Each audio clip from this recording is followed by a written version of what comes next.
menuju pepadang.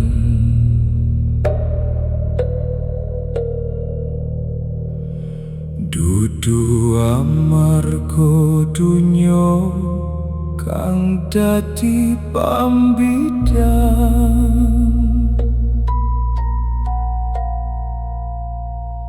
nanging cahya batin kang kudu gumebyar menehi anget nalika jagat krasa anyar. Urip iku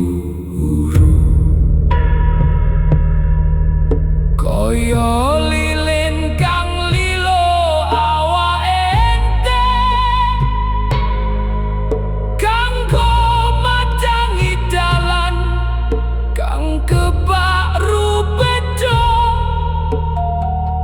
Ora mung golek jeneng utawa bondo,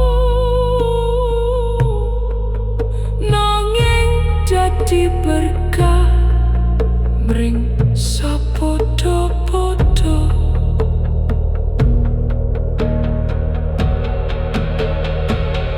Ojo dadi geni kang ngrusak kayu, nanging dadi obor kang nuntun laku. Sopo kang nandur becik bakal ngundang tentrem mulya.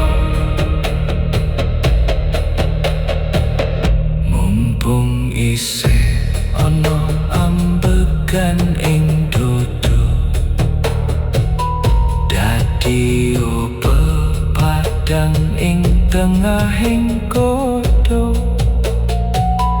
Amarga sejatine urip mung mampir ngombe,